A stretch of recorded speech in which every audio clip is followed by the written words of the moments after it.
हिंदी कहानी पत्नी की अहमियत। दिन भर का काम करके पति रात में घर आया तो पत्नी ने खाने में रख दी जली हुई रोटियां।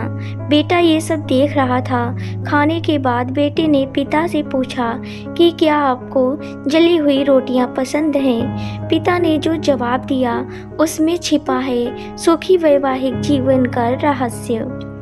एक रात की बात है, पति दिन भर का काम करके घर आया। पत्नी ने सब्जी रोटी बनाई और पति को खाने के लिए दे दी।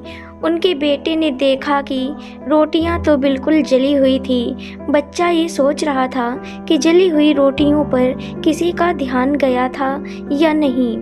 उसके पिता ने वो रोटी बिना कुछ कहे प्रेम से खा ली और बच्चे से पूछा कि बेटा आज स्कूल का दिन कैसा रहा।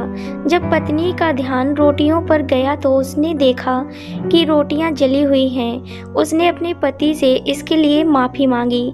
पति ने हंसते हुए कहा कि तुम चिंता मत करो, मुझे जली हुई रोटियां भी पसंद हैं। खाने के बाद उनके बच्चे ने पिता से पूछा कि पिताजी क्या आपको सच में जली हुई रोटियां पसंद हैं। इस प्रश्न के जवाब में पिता ने कहा कि बेटा मुझे जली हुई रोटियां पसंद नहीं हैं। एक जली हुई रोटी किसी का कुछ नहीं बिगाड़ सकती, लेकिन जले हुए शब्द बहुत कुछ बिगाड़ सकते हैं। इसलिए मैंने चुपचाप जली हुई रोटियां खा ली।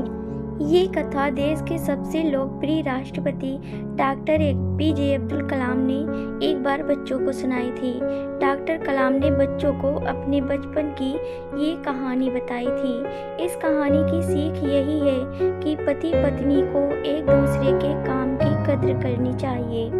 पति घर के बाहर काम करता है और पत्नी भी दिन भर घर के कामों में लगी रहती है। पति को समझना चाहिए कि घर के काम का भी महत्व है, पत्नी को भी थकान होती है। दोस्तों और भी अच्छी कहानियाँ सुनने के लिए चैनल को सब्सक्राइब कर लें और एक लाइक ज़रूर कर दें। धन्यवाद।